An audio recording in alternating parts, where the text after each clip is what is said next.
Mabel, Mwachiremba. I work in customer service for an airline, and I'm lucky to be a mother to a wonderful, little, amazing little boy. Myles enjoys taekwondo. He plays the piano. He's been playing since he was 3 years old.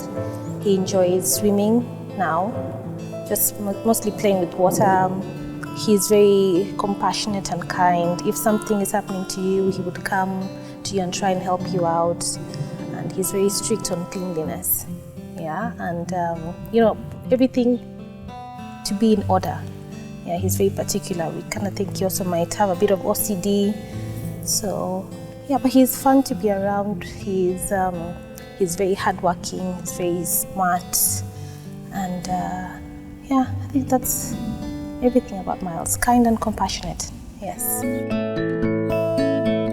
After about 2 years from when he was born, I had friends who we also had children around the same age, and they would tell me all the things that their own children were doing or saying, and Myles was not yet doing the same. Being a first-time mom and him being a boy, we always told boys take longer to talk. So I waited and I waited. I let his grandmother know that I'm having a bit of an issue. I've not really had him talk. So she told me, bring him home. Home is Malindi. So I took him to Malindi, and within the first 2 or 3 days, she called me back and she said, I think he might have a hearing problem. And I asked, why do you think so? He's like, there was a boda that was here, and when it started doing the, he got really startled. Akashtuka sana. So I think he might have a hearing problem because nothing else seems to be the problem. So within a month or so, we went and did the diagnosis at Nairobi Audiology, and we were able to confirm that he has severe to profound hearing loss. But though as a mother, you kind of have that feeling that something is not okay, because I would come back from work and he's not seen me. And when he sees me, and I shtuka, and I'm like, Kwani, you did not hear the door open and close? So those are some of the inklings I would get that maybe something was not totally okay.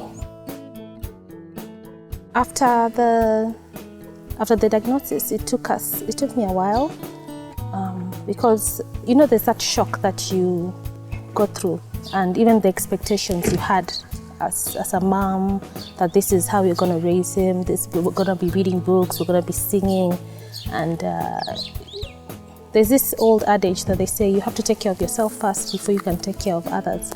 So I took him to his auntie at the time for about 2 or 3 months, and I was like, let me figure it out, because I do not even know anyone who could be having the same issue. So let me research, let me talk to other people, let me find out how to handle this diagnosis, what to do next. So, and we even encouraged to actually mourn your expectations of what you had expected. So you mourn that and you move on. Like, we can no longer, you cannot forget. You're told to not really forget, but you're told not to expect to hear mama, not to expect to hear thank you, or all those other things that you expect as a mother. So you're like, you need to mourn for those things that you may not possibly hear or do with him, that you probably had planned in your, when you had him in your belly and all. So it took me a while, and I got in touch with the friends and family, especially from work, and we raised up a sum, and we had him fitted with hearing aids 8 months after his diagnosis. Yeah, but the hearing aids, because he's severe to profound, the hearing aids that we were given were for someone who's moderately to profound, which is it's not the same. It's like a diagnosis for your eyes. They need to be specific for that particular. Yeah, so it was not 6 months down the line, there was no speech, there was no awareness of sound or anything like that. So that's when we realized we had to do something else. So now we had to do a fundraising. We made t-shirts with the church at Mavuno, and we did a fundraising, and we did not get enough. We got about 400 to 500,000, which is, and the cost for an implant on 1 ear is 3 million. So you can imagine. Yes, it was far much less than we expected. And at that time, I got into a depressive state because this is what I had expected will be the outcome of the fundraising, that we will get the money, we will go to India and do the surgery, and we'll probably live happily ever after. And the reality was we did not get enough, and I had to take time off work because I could not go to work at all. I took time off and I just decompressed for about a month or so. So I had applied to a foundation abroad, Dallas Hearing Foundation, and they got back to me after about almost a year. So in December, during December, the Christmas holidays, I got an email that you're invited to come to Dallas and we will take care of the entire surgery. Yes, for your son. He had like 4 doctors, including a psychologist, a therapist, the surgeon, and an audiologist. So they took care of, so they invited us, we went, we stayed in Dallas. They even gave us a place to stay for the 6 weeks that was there. That is one of my other miracles. Myles is a miracle himself, and the opportunity to go to Dallas Hearing Foundation and have the surgery and everything done for us was also another miracle. I've not received such kindness before. They did not know me, but they saw a need, and they were able to help. So once we do the surgery, you come back with your child with the implants. You still need to, what I've realized with being a special needs mom, you need to do a lot of research. One, on the surgery itself, the pain levels, how you're gonna, before, during and after, and even what is expected of what's the possible outcome, and if this is the right decision for you or not. And so you have to devote at least 4 hours in a week just for research, because you also have to learn about the equipment itself.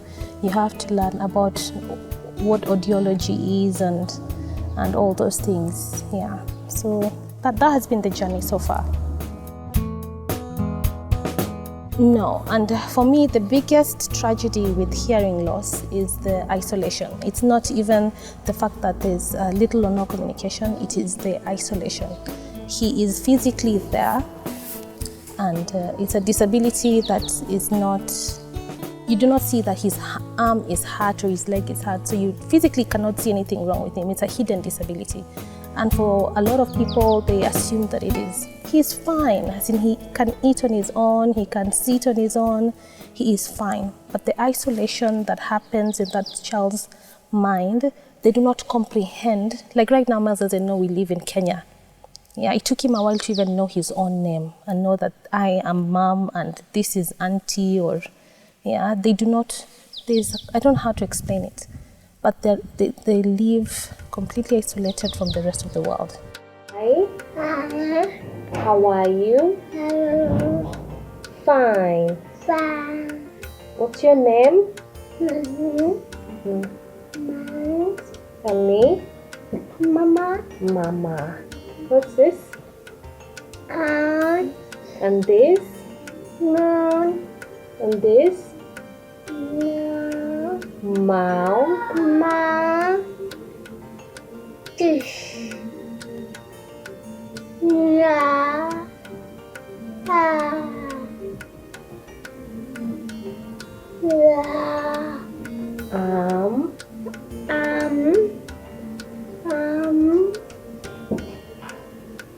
Hand. Once you come back from the surgery, you have to teach him basic things. So to us, a basic, you open the tap so he hears the water. This is how water flows. So he can hear that. He hears the dog bark. That's a dog, and they bark.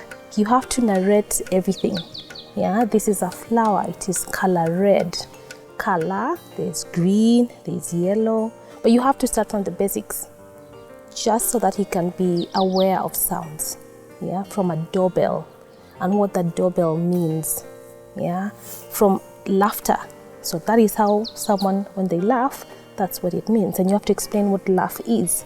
Yeah, and you have to point, this is a table, this is a chair. You constantly narrate, these are stairs, you go up and down the stairs. So it's a really different type of, yeah, living with Myles. I've learned to see the world differently because I took a lot of things for granted. Yeah, there was a time we were in the room, we were reading, and he had the birds chirping, and he's like, "Mama, what's that I'm hearing? Mama, what's that I'm hearing?" So it's like we had to stop everything. He doesn't know what a bird is, so I have to go and physically show him that's a bird. When they do, that's the sound they make. You know, you have to start from everything, from the beginning. Yeah, this is grass, and you cannot expect for them to pick up as fast as they, because once they're implanted, it is like they have just been newly born. Yeah, so you cannot expect someone who's just started hearing today to start speaking today. They have to start from the beginning to babble like a child who's just been born, you know. So you can imagine a 4.5-year-old child babbling. Yeah, so he had to babble for 6 months or so, and then after that he has to say mama, baba, you know, the small, you know, tata, duda, whatever, a 5-year-old. And then at about 5 years, and that's when he started saying mama, and understanding that words actually have a meaning behind it. It's not just, and then differentiating between noise and music. So now you can tell that this is music, you dance to music. Before he would even go for birthday parties, and he would see people dancing and he doesn't know, and he doesn't understand that. Or at night, when he doesn't have his hearing aids. And this was really funny for me because there was mosquitoes. So I was, you know, I'm trying to shush them away. So he doesn't hear the noise of the mosquitoes. So he's wondering, why is mommy doing this? Is that a new dancing style or what is it? He doesn't get what that actually means. So you just go from the beginning, oh, that's a mosquito, but you can't even see what it is. So you get a picture of it and show him this is it, and then when he can actually hear that. Yeah, so it's been fun somewhat, and it's been really eye-opening. Yeah, you get to see life in a different way. But of course there are the worries that you may have as a parent leaving your child who is non-verbal with a stranger. They could be molested. They cannot be able to let you know. Yeah, so that's the reason why I even asked my sister, you have to move in with me, because it was constantly really stressing me a lot. Because I'm going to work, I'm going to leave my child with the nanny. I do not know if he's going to be fed or if he's not going to be fed, because he won't give me back a report. And not like other children, they'll be like, oh mom, today we saw somebody, but he is still to now. Right now he speaks in the present tense.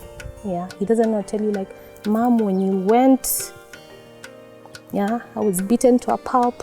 I'm not able to. So I had to rope in my family and ask them, please help me. So she moved in with me about 2 years ago, and I'm still trying to let her stay in for a while until he really picks up. So that's a struggle. That's a struggle, and it's something that can even really put you in a very worrisome state. I would not even be able to let him go play outside. I used to constantly worry that a car would knock him because he doesn't hear the hooting or the horn. And I was like, I cannot keep living like this. You know, I can't keep living like this with constant fear of something happening to your child. It's just not, you know, so I had to just ask God, you gave me this child and you will take him whatever time you want to take him. So God, please just come and help and just be his guiding light and be his, you know. So that has really helped remove the burden off my back a little bit. Yeah, him, God, of course, and my family being there for me. So I'm thankful.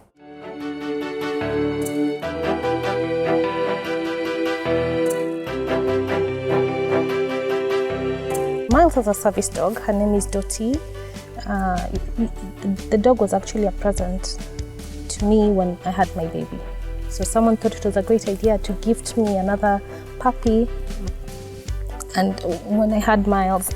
Anyway, they've been together since that time and the dog has offered some companionship to Myles, and as I mentioned before, it took a long time for me to actually let him go out and play because of the fear of him getting knocked and all that.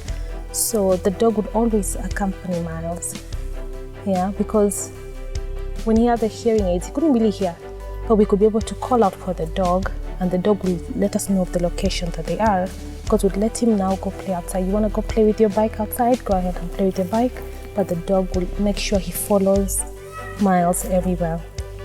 And even with the instance that his batteries go off and he doesn't hear you call for him or anything, the dog will at least be able to know where he is. So the dog has been a great companion for him.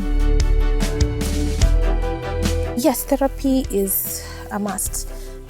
With therapy, you try to bridge the gap because he is a 5-year-old now. And his hearing age is at 4. He's been implanted a year and a half. So his hearing age is equivalent to how he would speak.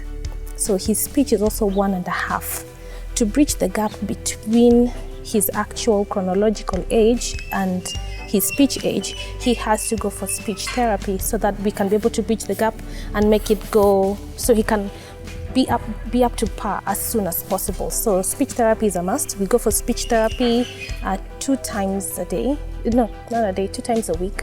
That's Mondays and Wednesdays, and it costs about 4,000. So in a month you use about 36,000, and then we have the audiology visits and him having 1 hearing aid and 1 cochlear implant. I have 2 different audiologists because then they are all specialized. So I have to see the audiologist for the hearing aid. We do the servicing for the hearing aid every 2 to 3 months. We change the piping, we change the ear molds every 2 to 3 months. On the other side where he's been implanted, the cochlear implant, are different audiologists, and we have to program it every 4 to 6 months. Charges go up to about $15,000. No, not dollars. 15,000 Kenya shillings, and of course the battery. We have to charge it constantly every day, for at least an hour or 2. So when we do not have electricity, it's a big problem. Because now the next day he won't be able to go to school well, and we have other disposables like a dryer kit. You're supposed to put them in a dryer kit to remove the dirt, the dust, and the sweat. And you need to change that every 2 months. That's another cost, about 2,000 that you change often for the dryer kits, and and just to take care of the machine itself, because it can break down. Yes, with school, I get in touch with the teacher and I explain to him or her the need for the cochlear implants or the hearing aids, and explain to her that he needs to talk to the other students so they do not remove it or try to bully him or so I usually have to talk to her to show her how it works so she can know when it's off or when it's on. She can be able to alert me, and to alert me when he's going for swimming, so he can be able to he has an aqua kit that he can be able to use it while he swims. So I would need to know that in advance, and I usually have it secured in the aqua kit the day before. And we also request for him to sit at the front of the class so he can be able to lip read as well as hear what the teacher is saying. So basically that, but I have to make a follow-up every 1 month and check on his progress, because it's understandable if you do not understand, you do not hear, then you may not understand, you may not comprehend, and so schooling might be very, very difficult. But so far, with the school that he's been going to and the teachers that he's been seeing, he's been able to catch up. Of course, I do not think for a minute that you can go through what I have gone through and it not impact you in one way or the other, for you not to think differently, for you not to want differently for yourself, for your children, and for for the generations to come as well. Yes, of course. I think there's a purpose to everything. Yeah, my son was born uniquely the way he was, but there's no mistake. God doesn't make any mistakes. So there's a reason for the pain, there's a reason for the tears, there's a reason why he's gone through that, so that I can be his voice, I can be his advocate for now. And in the future, maybe, of course, he will now be able to advocate for others like him, and that it's not, we don't have to hide children like Myles. We do not have to just stick with signs. There's no problem with signing, but this opens him up to the entire world. He can be able to hear his auntie's bird singing, which is something I really wanted him to hear. Yeah, and she knows it. Yeah, I really wanted him to hear that. I wanted him to know his name, to know the sound of his name. I wanted him to just be a part of this world. Yeah, the isolation, and with hearing loss, as I said, you're not able to make connections with any, even if it's a friendship. You are only able to make a connection when you're able to communicate to someone speaks in your language. We see people who would come maybe from China, and they'll try and learn Swahili so they can speak to us, and that makes you feel really good when someone talks to you in Kiswahili and they're not really Kenyan. So in the same way, when you understand this person and you try to see and try to bring them to see the best of them and try to speak their language and speak to them with them, it just brings better understanding. So I wanted him to really be part of this world as well and enjoy music and hear the birds sing and everything. But as I just said, it's not just about hearing, it's about unlocking him from that world, because he's not been able to make friends for a long time because of this. He's socially awkward, I may say, because he doesn't know how to interact with people, especially when he was growing up and he didn't have the hearing aids. He may want something from you, like the phone, he'll just grab it from you because he doesn't understand the social etiquette that you have to ask, please, may I, can I, please give me. So he'll just grab it from you and he would appear rude and abrasive, and when you do not understand him, he'll be frustrated and cry often. He would cry a lot of the time, yeah, because he feels you're not understanding him and he's not being understood. Yeah, you can imagine being in a forum and everyone else is understanding what's going on, but you're not understanding. That has been his life for the last 4 years before he got implanted. By him now having the cochlear implants, he's able now to connect with people. Now he even has friends. It's a joy for me because I had lots of friends growing up. I wanted him to have the same. I would say love on your child, because even in the Bible, that's the greatest commandment. When you love someone, you go hard for them. You fight for them. Yeah. I've read this before, that if you love a flower, if you like a flower, you pluck it because you like how it looks like. But if you love the flower, you water it and want it to grow and bloom. And as it grows and it blooms, it makes you happy that it grows and it blooms. So for all special needs parents, I would say if you love your child, you will go out of your way, you will do the impossible, you will not stop, you will not be discouraged. Yeah, there are many hard days, there are many challenging times, but you know it's worth it. You know it's worth it at the end. That smile that you get from your child, you may not hear thank you. I've not had thank you, but I even removed that expectation. If I do get a thank you, great. If I do not, right now at home, whenever we hear him say a new word, it's like the world stops. Like, did you hear? All of us like, did you hear? He said TV. Did you? It's something really small, but you're like, did you hear? And you call the aunties. He said TV. He said, So you may have those experiences of getting that feedback that you've been wanting so much, and sometimes you do not.